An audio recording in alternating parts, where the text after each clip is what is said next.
back to Pop Culture Graveyard. I am Hollis. With me, as always, is Dave. Hello, Dave. Hello, Hollis. My fit today, early Nice. man. Early man shirt. Yeah, I don't know if it's early man or early man. Early man. Any way you punch it, it adds up to good music. Tell the kids about Early Man. Yeah, so early man is, I was in a bar and a guy who I knew was talking to another guy with a Walkman. He came over to me with the headphones and he put them on my ears.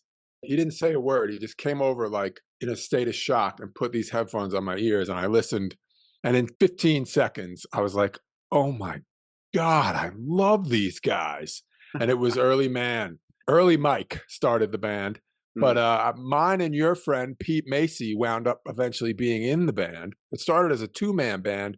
And while the band was very original, it was also very nostalgic for metal and borrowed from Priest and Maiden and all the right influences. Yeah, all the right influences, and not so much borrowing what that band does, but borrowing the types of riffs, the types of vocal tricks, the vibe. Like the vibe, the vibe in the little pieces. Think of like Judas Priest, it's a coming up, it's a coming up, like that trick in Screaming for Vengeance. Early Man took all the tricks and everything Early Man did, you'd be like, oh, I remember when bands used to do that. Yeah, Wild Pete Macy, our friend, is a great guitarist. He's also in Valiant Thor, which anyone who loves metal should check out on YouTube, or I assume they're on the streaming services as well. Type it into Google. It's not like you're going to go down some rabbit hole of other Valiant Thors.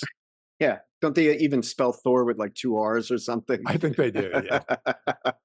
It's great. They're another, like, they've got nostalgia for metal, and their logo shows it. It's great. It's great. Awesome.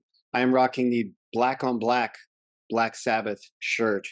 I love black on black. Symptom of the Universe is this one. That shirt is murdered out. That's what they used to say. So Honda Civic, I got it murdered out, meaning everything on it is black. Black door handles, black rims, black, murdered out. Oh, I love that. I love that. Proof that I married the right woman. This is my wife's T-shirt I'm rocking today.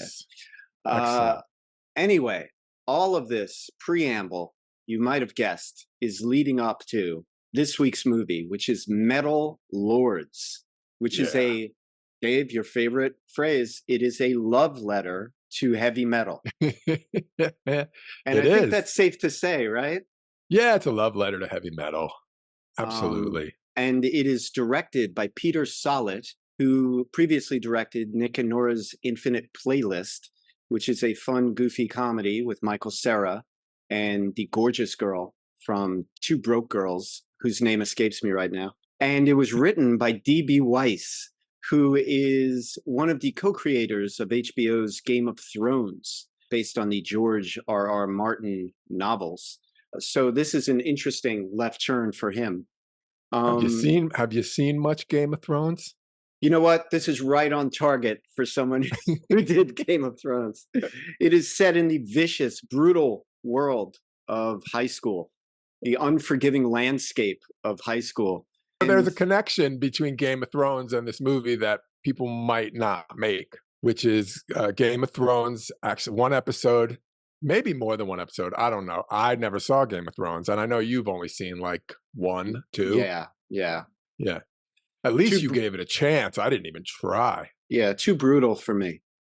Yeah, basically why I didn't even visit it. I was like, too brutal. But the band Mastodon, they are featured in an episode where I believe they play White Walkers, and they just sort of fit right in. They were like halfway there. So 10 minutes in the makeup chair. Right, yeah. I think the lead singer Mastodon has like a sort of interesting ruins face tattoo, and so they fit right in. They have a very small moment where they're on the list of bands and songs that is featured in the movie. Right. So if you're just joining us the past few weeks, I would totally excuse you if you thought that we did a podcast that was all about high school movies. But we are kind of. Yeah. As Dave and I have said previously, there's an awful lot of great movies about high school that have come out in the past 5 years, a lot of the writers of now what they call streaming content, and they're no longer differentiating between like TV movies, straight up movies, just streaming content. A lot of these younger writers are focused on their high school years because they're not that far removed from it. That's where an awful lot of drama resides. Yeah, you decide that you're going to make a movie, and you look back on your because you're going to write what you know. You look back on your life, and the last really dramatic part of most people's lives was high school. Mm-hmm. This is a wonderful coming of age story. And like we talked about with Moxie, and like we talked about with Booksmart, we focus mainly on two friends who are, for one reason or another, ostracized from the student body at large. Either they put themselves there because they're scared of interacting, or they're on a path that's different from everyone else, or in Metal Lord's case, they're simply not popular and they're picked on and bullied, and that has ostracized them. Mm-hmm. And it focuses on Kevin, who is simply maybe what you'd call a nerd or simply unpopular, and his best friend, Hunter. Hunter Sylvester is his full name. And like Sylvester the cat, he needs 9 lives because he has survived all manner of humiliations in high school. Suffering thuckatash. This kid has been through it. And it's all about how Hunter is an outlandishly great bedroom guitarist. He has taught himself to play all of his favorite metal licks, and he worships all of these bands like Judas Priest, Iron Maiden, what have you. And he has shanghaied his buddy Kevin into being his drummer, because Kevin plays a drum in the high school marching band and doesn't play it all that well. And that's where we open up. We open up right when things are about to change, when things are about to hopefully improve for this twosome. In fits and starts, they form a band called Skullfucker, thanks to Hunter. They may run into issues with that name. And they run into issues with that name. Yeah. And when Hunter gives Kevin a song that he has written to work on, which is a very complicated musically song, called Machinery of Torment, Kevin really can't even come close to playing it. So Hunter gives him a list, this dream list, which I put up now on YouTube. Dave, this is a great song list. This would make a great playlist for metal. I checked, and several people have converted it into a playlist. I believe it's a playlist on, and of course it is. Of course, someone immediately, any fan of the movie would pause it. I paused it, grabbed a couple of screen grabs, and put together the whole, because they pan the list. So no one screen grab gets you the whole list. So you have to piece together a couple of grabs. Isn't that what the fucking internet is for? Isn't that the best part? Isn't that the internet firing on all cylinders? It really is. Anything you can think of, just go to the internet and go get, and it's especially in the world of fandom. And this is film fandom and metal fandom. So there's like a double guarantee that what you're looking for will be there. It is. It's the best. Mm-hmm. And metal's actually always been a weirdly nerdy pursuit. It has dragons and wizards in it, just like other nerdy things, just like Lord of the Rings and just like Dungeons and Dragons. Yeah, as I got older, I was so shocked at how many of the bands, like, older sibling bands, that you always took as being like hard and heavy. Serious. Like Led Zeppelin has like, wizards and Gollum and like Mordor and all of these like Tolkien references that are usually the jurisdiction of unpopular kids in school. Mm-hmm. It's amazing. And heavy metal has more per capita than any other musical genre. And somehow they make it work. I remember my mom poking her head in my room during Creeping Death and saying, that guy's singing about Moses. She she heard like "Kill the Pharaoh's firstborn son" or something like that Right, from it, right. and it's like, yeah, Lord of the Rings, the Bible, it's Mhm. very similar. Bring the whole family, why don't you? Yeah. And bring your mom. Creeping Death. Well, it's a Oh, it's terrific metal song great. and a biblical lesson. Yeah. Well, It's Cliff awesome. Burton makes everything okay. Mhm. Let's just talk a little bit more about metal. I grew up, and in the neighborhood I grew up in, the first music I got into was hip hop, and then I got into reggae, and then I discovered punk and post punk, and then I got into things like The Doors and then Aerosmith and Mhm. bands like that. So I had a different trajectory than most kids. But I remember when I would like be passing through a white neighborhood, I would see the denim jackets with the Oh, with the burn on the paint. back. Mine was Yeah. Rainbow Rising. I was going A to fist holding a rainbow. great. Great It was album. painted by Sushi Katsume, who Mm. was a student in my high school, who I paid, I believe, $100 Oh, to paint this painting on the back, and it was flawless. It was tell me you still beautiful. have it. It Ah, was see, it you was live left at a hard. yeah, it was left at a girlfriend's house who asked if she could wear it for a while, Mm. and then we broke up, and then I said, "I'm gonna need my jacket back," and she said she didn't know where it was. Oh, she's wearing it to this day. Well, It's a Dave, shame. you and I both love Ronnie James Dio, and he encapsulates that better than most, whether he was with Rainbow, which was great, Mhm. Dio, Elf. or Elf, going way back, or Black Sabbath. He revitalized that band and he was Mm. fun. And I mean, come on. I feel it's weird, but I would say that two people who, for me, feel so like such great representations of metal. In fact, I would put it like this: the great representation of a metal artist is Ronnie James Dio, and the great representation of a metal fan is Jack Black. Yeah. Um, yeah, and now I realize Jack Black is also a metal artist, but he is a terrific metal fan. And he praises Dio above all. Of course, yeah, and he'll do the bowing and the oh my, metal god. He treat them like gods and everything, but he also gets that it has a sense that metal has a sense of humor. Um, Right. Obviously, Dio isn't an evil guy who's really into drowning priests. Right. It's one of the most well fleshed out genres of music because Hmm. it has the most rich imagery and costumes, and it's theater meets music. Heavy metal. There's a Yeah. lot to it, a lot more than other genres. When I started in high school, I started with disco. Like Mm. you and I are both very different than most people. Yeah. For me, my first records were 12-inch records. Right. Like, Richie Rock and my friend Richie Rock and I had started a DJ business very early on.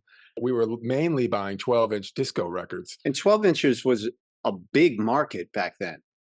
That Oh was yeah, every DJ had his crates filled with 12 inches that would just yeah, scratch to death. yeah.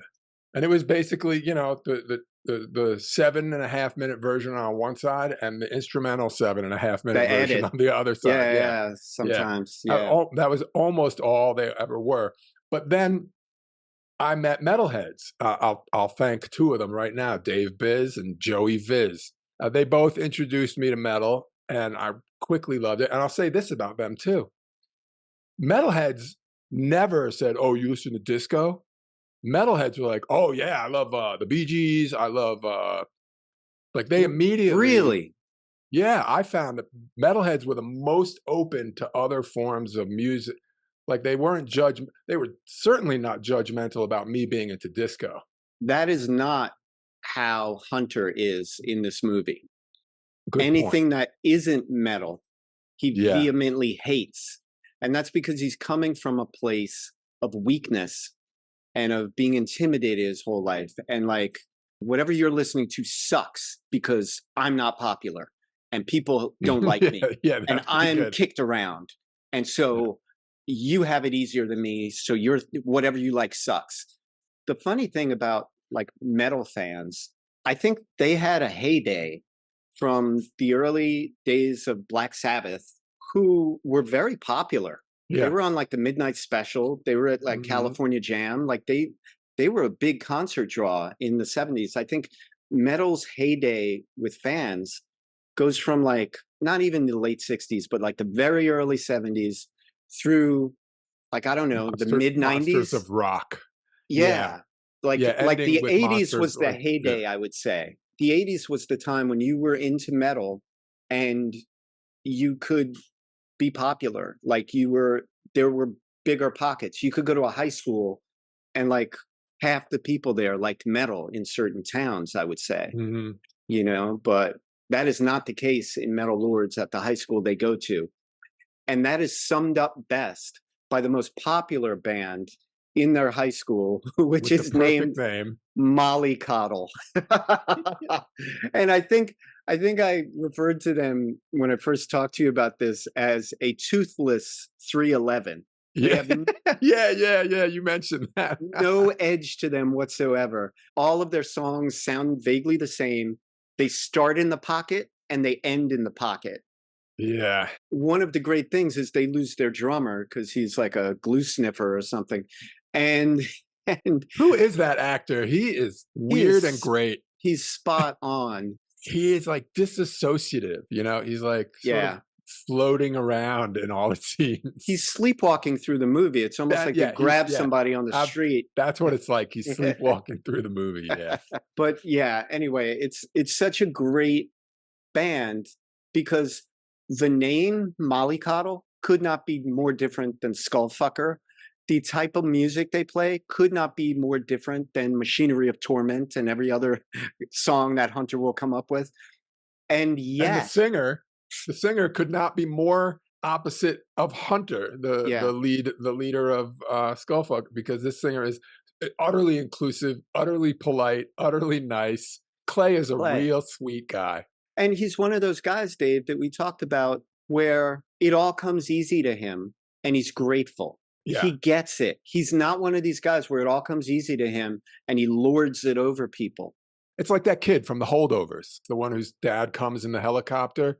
He's great looking. He's got money. He's an athlete. He's smart. He's got hair like a god. And and he's just nice. And he's like, oh, I'm going to go. You guys want to come? My dad has a helicopter. It's just nice. Yeah. Here, I'm building up this character to be a dick. And yet all of these attributes that you normally associate with like a James Spader dick, this guy is. Right. Hunter and Kevin find themselves at a great party scene. It's this rich kid Clay is throwing a party. His band is playing.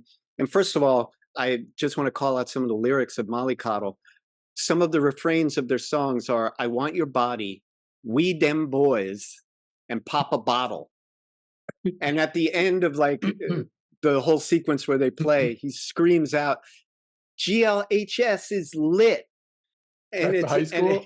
Yeah. And that's the high school they go to. And San Dimas football rules. Exactly. Yeah. But there's a great line that Kevin utters to Hunter. And he goes, how do they do it? He's talking about all the kids at the party who are just interacting. Hunter misinterprets it. Yeah. Yeah. And Hunter's like, I don't know how you listen to a band like this. They suck or whatever. But he's talking about all the kids who like take popularity in stride and can negotiate the ebbs and flows of a party, being with other people so close. It's such a quintessential high school movie thing is for your two main characters to go to a party that they're not entirely welcome at. And I mean, it's always like two young people going exploring. It's almost like it's Lewis and Clark, it's always venturing into that unknown arena of popular high school party.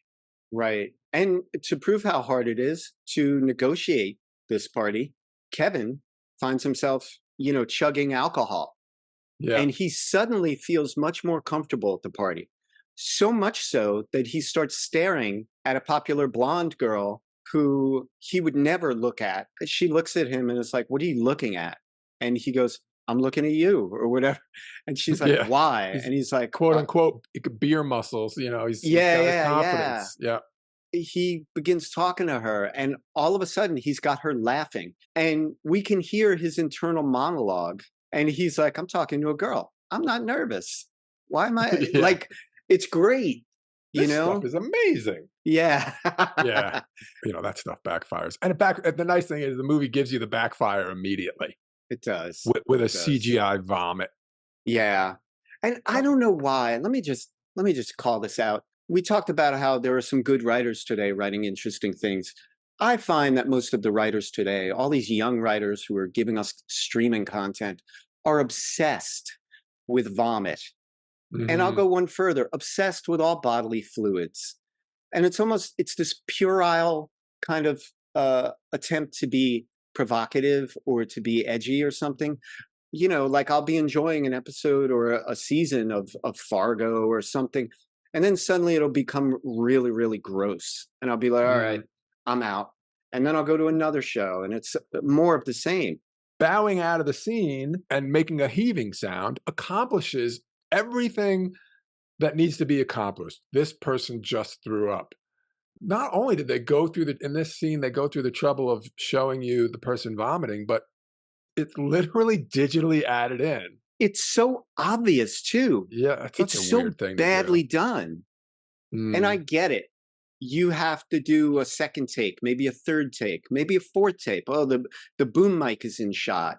Oh, his face didn't give you the right look, or someone else was talking during it or something. I get it. So you can't have him covered, and then all right, let's clean him up and put him back out. So you CGI it, but like you're exactly right. We don't need to see it. And I get why they had to do it. That character would throw up, but why do it? Those characters are already getting tossed from the party. Just have them thrown out. Have him vomit in the car if you want. But like, it's less to come back from if he doesn't vomit, because later he gets that girl. You know how high school is. He would be the kid that vomited at the party for at least a semester. And yet he comes back from that, and it's almost like there's no fallout from it. So why do it? Why include it? It's yeah. superfluous. Yeah. So it's even dumber to do it. Okay. So, one of the great things about this movie is that it's a real big arc for Kevin. Kevin is the character we're supposed to identify with. Hunter is more of a foil, but Kevin is our guy. He's got an arc, and he takes things in a way that Hunter doesn't. Like some bully knocks him down or knocks his books out of his hand, and Kevin is He like, "Oh, probably just didn't see me. he mustn't have seen me." Yeah, Yeah. meanwhile, Hunter's like, he saw you. And Hunter even tried to warn him, but Kevin is so oblivious. And that's why Kevin can have the arc. He's always open. He's not closed off. He's not locked in his room with metal like Hunter. He is open to experiences. And that helps Hunter, but also it helps Kevin because he meets a girl named Emily, who is played by Isis Hainsworth. Emily is a great character. She's complex. She is gifted musically, but she is chemically imbalanced. She has low serotonin levels, which affect her synapses, as she puts it. But basically, she's on meds. And at different points in the movie, she's either on meds or off meds. And her personality is very different depending on which. It's at this point, I just want to say I'm dedicating this episode to my good friend, Richie Alexandro, who passed away recently after a not a lifelong battle, but an over 30-year struggle with his mental health. And he was on meds with good and bad consequences and constant tinkering with dosage and amounts and types. It is a hard road to travel. And if anyone listening knows someone who is either bipolar or has borderline personality, clinical depression, or any kind of, struggle that has them on medication, please be patient with them and reach out to them constantly just to check in. What's up? How you doing?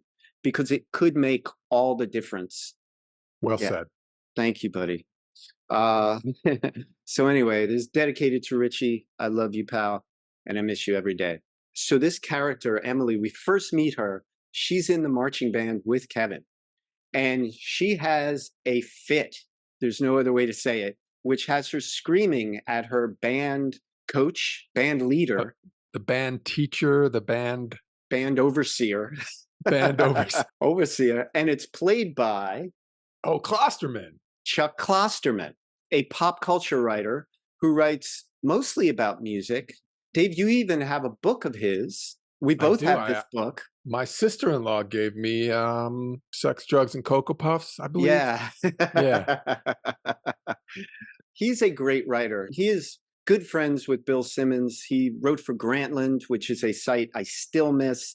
He writes for The Ringer, but he does all sorts of interviews with people I love, Stephen Malkmus from Pavement, and people I don't love, but a very readable writer. And it's a nice cameo, and it's a bit of a wink to people in the know. But anyway, Emily loses her shit, screams, and throws her clarinet. For a great visual gag, yeah. Yeah, and the clarinet lands like a javelin. Yeah. It's stuck in the earth. It's a great shot. Yeah, and Kevin is instantly smitten. And I think he's smitten for a couple of reasons. One, she's cute. He finds her attractive. And the other, she possesses balls that he does not. Yeah, and it may be one of the first moments in his life where he's starting to see what Hunter's talking about. He's like, he looks at her and he says, "Oh, metal. That's metal. Yeah. That chick is metal." Yeah, it's true. Yeah. So much so that he tries to recruit her as the bass player for the band because Hunter's like, we need a bass player. Hunter gives Kevin this list we alluded to earlier of all these great bands playing all these great songs. And we see Kevin learning to play drums. Hunter gives him this ridiculous, like Neil Peart-sized kit. Oh yeah, that drum kit is crazy. It's great. There's a good gag. There's a good gag on that too, because Hunter says it's going to be huge, and then they cut to him. It's like a shot from above, and it completely fills Kevin's bedroom, and he says it was huge. Yeah, and he plays for like literally 30 seconds before his mom sticks her head in, and it's like, buddy, and the neighbors scream. No, oh yeah, the neighbors up. are like, yeah, boo, boo, boo, shut the fuck up. I'll give you the list really quick of the band. It's Black Sabbath, Motorhead, Iron Maiden, twice. Judas Priest, Van Halen, Metallica, Guns N' Roses, Megadeth, Slayer, Anthrax, Pantera, Sepultura, Rage Against the Machine. This one's crossed out, but I looked it up and it's Emperor, Slipknot, Tool, Meshuggah. Now you're getting into the ones you're like, oh my God, they put Meshuggah in there. Yeah, another and wink. Opeth. It was nice to see Opeth, Mastodon, Blood and Thunder, which Blood and Thunder is actually the bully music. Whenever they show the dickhead, they play Blood and Thunder. Lamb of God, Avenged Sevenfold, Gojira, and the most surprising one of all, Kvelertak, who I would not know if it was not for Johnny Lupiani. Oh, shout out to Johnny. We love you. Yeah. Also, I want to bring up, just since you mentioned Maiden, Dave, what is Hunter's license plate? Oh, it's Power Slave. Sans vowels. Yep, yeah, Power Slave without the vowels. It's wonderful. Okay, for me, I'll tell you, Iron Maiden, it's Power Slave. Van Halen, it's 1984. The record that I didn't go get, the record that I didn't really get into, not the record I didn't like, not the record that pushed me out the door, just the record where my life became full and interesting enough.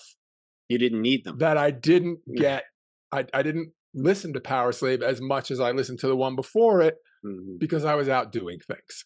I can recognize the album cover for each band where I bowed out. We all have that. I have that for so many different genres even. And like even Pop Culture Graveyard Mark I, where I would just talk about music, I would have certain episodes that were just like REM, the early years. Right. When I unapologetically ended at a certain point, and I'm like, they never started making bad albums. They only started making albums that didn't speak to me, or I had moved on to something else. So it can go either way. They can start making music that you don't like. Right. Or I think a lot of times it's you no longer have all day, every day to be devoted to them. Right. Well, you know what? With me, it won't surprise you knowing me that there are certain metal albums I love, but I stopped short of jumping into full metal. Like, for example, my Iron Maiden album is the first album You're one of those guys. with Paul Di'Anno. Like, I'm a Cliff Burton Metallica guy. He was my in to that band. And Motorhead, I love. They're about as metal as I want to get with my hard rock. Right. Yeah. So it was like that. I picture you laughing all the way through Queensryche Operation Mindcrime. Like, I really do. And yet, I am like, Operation Mindcrime, that was a goofy record. In my head, I'm like, that was pretty goofy. Like, am I embarrassed to have been so into that? And then I go back and listen to it. I'm like, this is amazing. Was that the one with Silent Lucidity? I think it was Silent Lucidity. Yeah. Yeah. It was a concept album. I think either on one side or about like spies and mind control and stuff. And I went and saw Queensryche. Weirdly, Suicidal Tendencies opened up for them. They were both fantastic. Oh, wow. But Jeff Tate, lead singer of Queensryche, he was amazing. Yeah. So yeah, we meet Emily. He's got a crush on her. She is in a different music room at their high school, playing her cello and working on things from Strauss or Brahms or whatever gets her excited. And he's in a different music room, working primarily during this montage on Black Sabbath, War Pigs, which is the perfect learning drums montage, is it not? It works great. It absolutely works great. It's a piece of metal history, but it's the sparseness because it's that. Yeah. So it's very dramatic, and it's believable that he gets the beginning down first. Yep, it's the perfect one to draw. Yeah, it works really well. Also, it doesn't have him just kind of walking and then running. It's got him walking, stumbling, trotting, stumbling. It's a long learning curve, and we get to see it.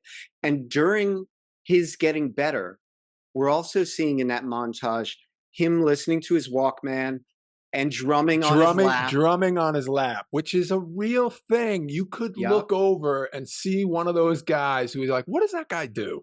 Like, I never see that guy. He's at home in his garage practicing drums. And when you see him with his little orange foam Walkman headphones on and he's playing on his lap, he's learning the fills so that if he's ever called upon to be in a band, he'll be ready. Yeah. And he goes from not just, kind of okay musician to kind of pretty good musician. He goes from kind of nerdy guy to kind of pretty cool guy.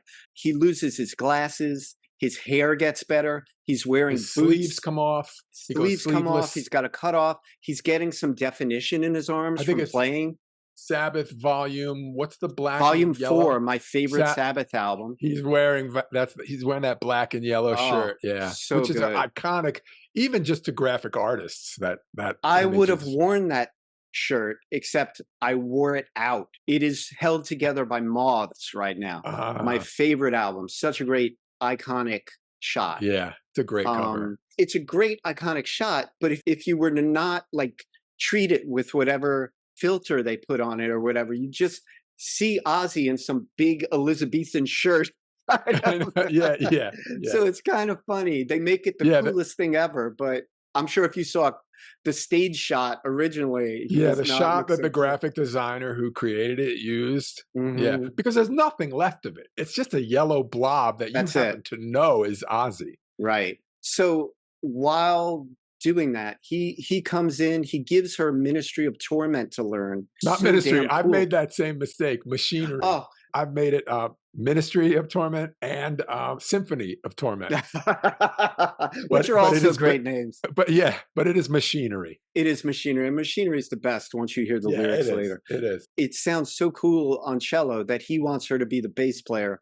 There's so many great moments in this film. The bass tryouts are one of them. No one comes, and then the wrong guy comes. Oh, he is so the wrong guy. It is played for laughs. It's creepy. It's weird.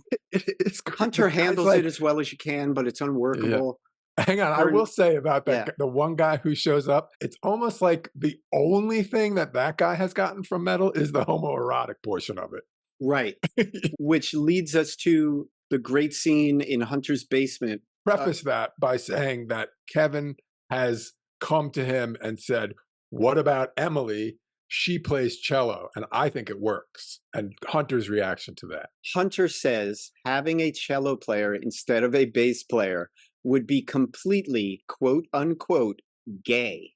And it's at that point that the camera cuts and the other characters look to Hunter's walls, which are covered, plastered by posters of Judas Priest, Rob Halford, who is openly gay now, loincloth clad metal dudes, including Man of War. Oiled dudes. Yeah. And isn't there one that's just like the name of the band has cock in it and there's this grotesque cartoon penis?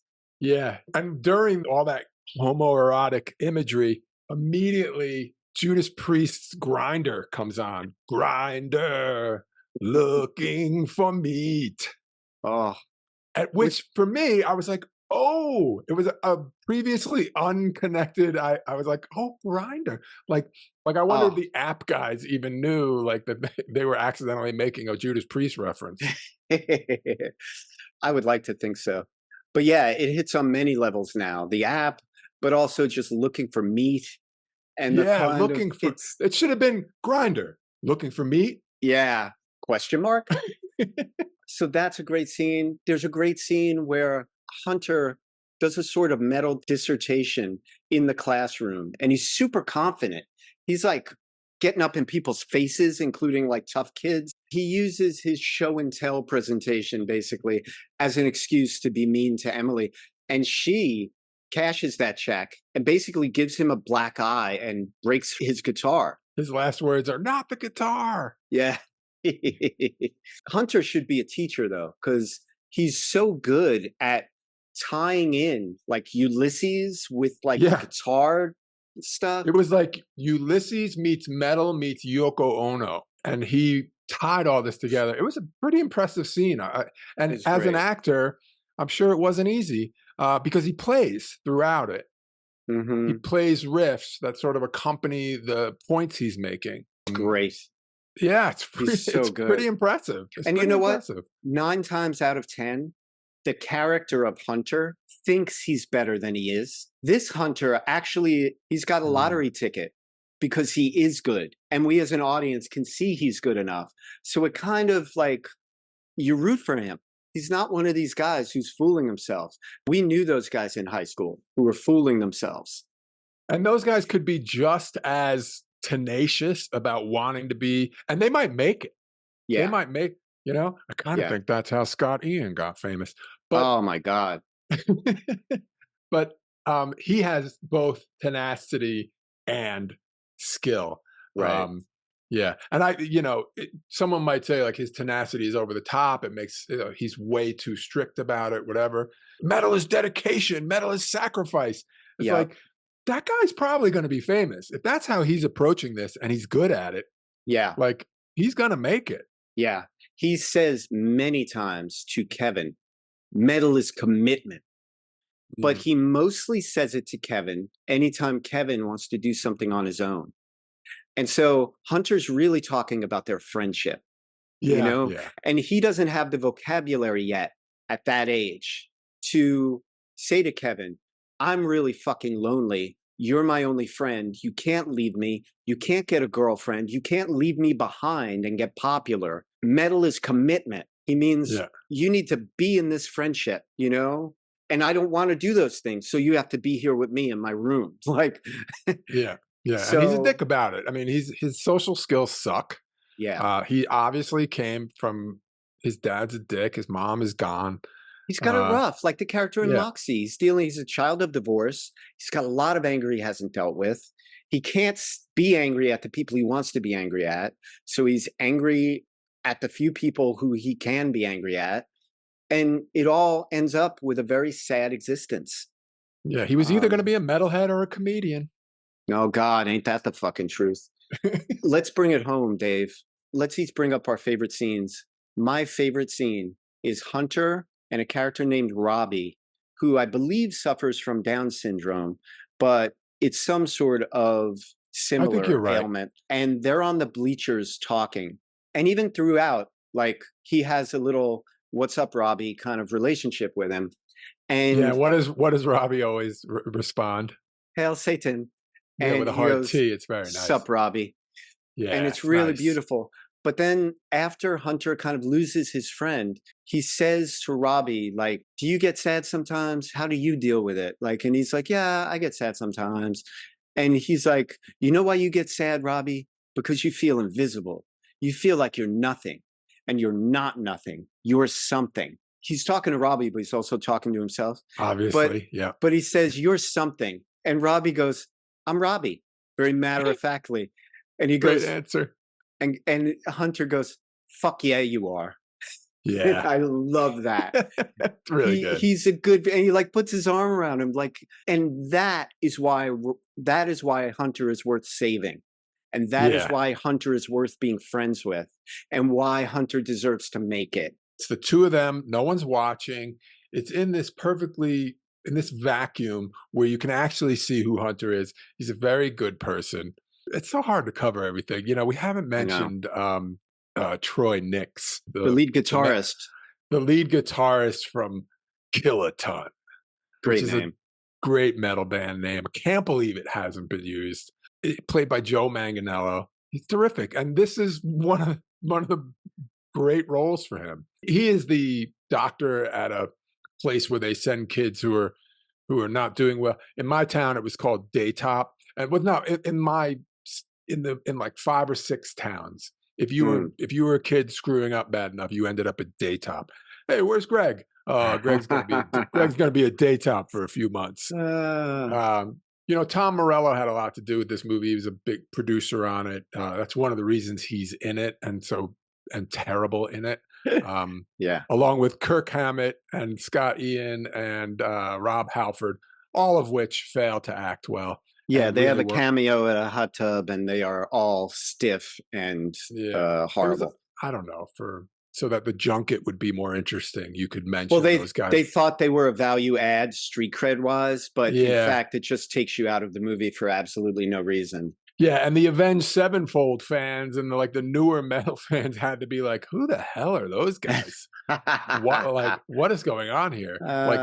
Did we miss part of this? You know, I don't know. My favorite scene. I mean, I quite like the performance of Machinery of Torment. Machinery of Torment is one of the great scenes. This movie, there's supposed to be this great song, Machinery of Torment, and it's a great song, which is nice, and it's a whole song. And it's a metal song. You know, there's a somewhat judgmental group of people who you're playing it for. Yeah. And it was pretty good. And I believe that that it might even be those 4 guys in the cameo who actually play Machinery. Yeah. It's like almost just now dawning on me that like, oh, that's probably the music you hear is probably them. Machinery of Torment. Machinery of Torment. But I built it for you all. Yeah, and then I love that it's I built it for you all. Hunter built a machinery of torment to get his revenge on all of these high schoolers, on everyone, on all the popular people, on all the people that threw him in a locker. But it's also I built it for you all, for people like him, for the Robbies of the high school, to victimize you popular people. And I built it for all of us underdogs, like. And it's pretty metal to go up there and perform that in front of the people you wrote it about and have them cheer. And he flips off the bully. Yeah, the bully actually accidentally sparks the mosh. He's trying to work his way to the stage to kick Hunter's ass, but Clay actually tries to stop him. Just Clay being Clay. He tries to mollycoddle him. Yeah, and then his jostling of the jock jerk. His jostling of the crowd actually starts the mosh that makes the show that much better. That the jock is loving. That all of the jocks love. That his entire posse is now totally into it. And you know, that's actually a thing, is like jocks, they really like the mosh. Jocks ruined pits. They did not get it. No. They were like, oh my God, this is amazing. I love this. You don't know what this is. Yeah. No. You don't understand this at all. The jock ruins it. Hunter's greatest victory is kind of taken from him. But we are still left with a victory that rings true. for Well, his character. you've talked about, especially with these high school movies, about small victories. Yes. And they might be That's all you get. short-lived. Yeah. You gotta enjoy them. You gotta live in the moment, and you Yep. gotta enjoy, and you gotta pat yourself on the back and say, Yep. "Great job." And it leaves him a better character than before. All three of the SkullFlower, as they're now called, Skullfucker has to change to SkullFlower. The band are better people now than they were when we started the film. And that's all you ask for as an audience. Yeah. I mean, I gotta say that Hunter's arc is more of a sharp, like, turn. Kevin's arc is slow and graceful. It's true. And basically, Hunter, like, has a crash where everything almost goes totally wrong and he doesn't get to play Battle of the Bands. When he does, it's a success, and he comes out on the other side almost a not believable, completely like a very different person. Well, let me play devil's advocate on that. We talked about Kevin and Hunter in the beginning and how different their personalities are. Hunter is the type that needed to hit rock bottom, which basically getting locked in kid jail is what that was like, and not being able to perform at Battle of the Bands and having his best friend not speak to him and being truly alone. He needed a rock bottom. Kevin didn't need rock bottom. No. You know, maybe why Hunter can have such a knee-jerk kind of arc It's because it's that type of rock bottom it took realization.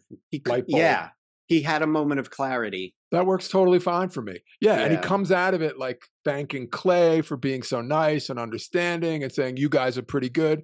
Honestly, I didn't think they were any good. I didn't think there was anything redeeming about Mollycoddle. I thought they should have been given a little more talent. Oh, better. Well, here's what I think it is. That was Hunter acknowledging that they're not his cup of tea, but they clearly are other people's cup of tea. It was a genre acceptance, I think. Yeah. You know, because they do suck, but they don't suck for all the people dancing at the party, you know. A friend of mine posts on Facebook, I don't get this Taylor Swift thing. And I'm like, buddy, I don't get wrestling. Like, you don't see me going on Facebook to, hey, everybody, I just want to say I don't fucking get wrestling. Yeah. I've found that men are very loose-lipped when it comes to talking about a powerful woman that they just don't get, you know? You add young onto that, like they're younger than you. So now they're younger than you and they're women, and now they're susceptible to your scorn. Right. Personally, like, all I need is, it's just got to be two things. It's got to be popular and positive. Then I don't give a damn. Like, it's like, what do you think of Taylor Swift? Well, tons of people like her. And it's, from what I know, it is mainly positive. So it's great. It's fantastic. It's wonderful. You know, I can think of things that are wildly popular that I think are absolutely terrible. But I think they're terrible because they're either cruel or dishonest or dangerous. Right. That's a different thing. But if you're playing music and a lot of people like you, it's none of my business if I don't get it.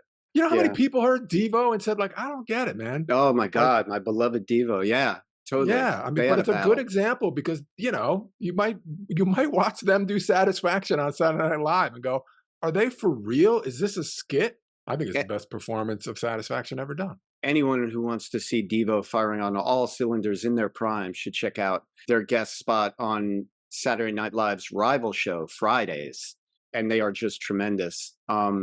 In closing, I think I want to bring up just one moment I know you loved, which was when Metal Lords turns into the Lords of Chaos with Hunter putting on makeup that is very King Diamond. King Diamond, yeah. It's pretty much referred to as corpse paint, which you might think is like, oh, that's to make your face look gray and your eyes look hollow. It's actually not. It's actually very stark, black and white. It's basically what Gene Simmons' makeup is based on. But you see it's very heavy King Diamond. That's the closest I would say that his particular makeup job comes to. And it's a great scene because they're playing some really evil, grungy metal underneath, and he's smearing it on like with anger. I was thinking it reminded me of Geldof shaving his eyebrows off in The Wall. It's this turning point where he's about to go on the warpath. Yeah. It's like a war paint thing. Yeah, it's a war paint thing. And that evil music and the evil application is stop Undercut. suddenly. Yeah, he turns to his iPad, I think, or his phone, which is running a YouTube tutorial with a young person A young girl. applying. Yeah, a young girl is showing how to properly apply this makeup. It's a great scene, and it's a scene that really just like, captures the reality of it. Yeah. It can feel like a soldier of doom while you're Yeah. putting this on. And the fact of the matter is that you like I can remember I was putting together a Halloween costume. I was going to be the demon from Kiss, Gene Simmons. But the first thing I decided to do was hammer some blocks of wood onto a pair of Chuck Taylors to make them into dragon boots. I was going to Sharpie on the teeth and make these high platform dragon boots, which never worked. But while I was hammering those nails through my Chucks into the wood, my mom came in my room like, "What's going on in here?" And I said, "Oh, I'm putting together my Halloween costume."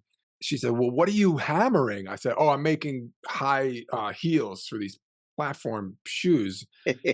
He's like, "Okay, do you need anything?" And I was like, "Oh, well, I have the shoes and I have this cape. Yeah, I need a wig and I need makeup." And my mother goes, "A wig and makeup and a shoes? And what are you trying to be?" And I said, "Gene Simmons." And she goes, "The actress?" Which I just like. Gene Simmons, for those of you who are younger than us, was a gorgeous female actress she was a child actor when she started in the like 50s. Jane Russell. Like a Jane, but then beautiful. That's just saying you might not also know Jane Russell. She was actually like a kind of a lesser Elizabeth Taylor. She had a similar gorgeous face. Jean is the actress and Gene. Yeah, he knew when he chose that name, he was choosing the actress name because his real name is Chaim something. I don't know. Yeah, I'm not a huge fan of that guy. I'm an Ace guy. Yeah, come on. Freely's Comet, baby. Oh, bring it. All right, let's end it on Freely's Comet. That's perfect. Perfect escape hatch. Rock on. Metal up your ass. Rock lock. Rock lock. In closing, we would recommend this. It's got an edge to it, but it's got a heart to it as well. I think anyone will enjoy this. Let's just fucking make this a high school movies podcast. Yeah. It doesn't disappoint.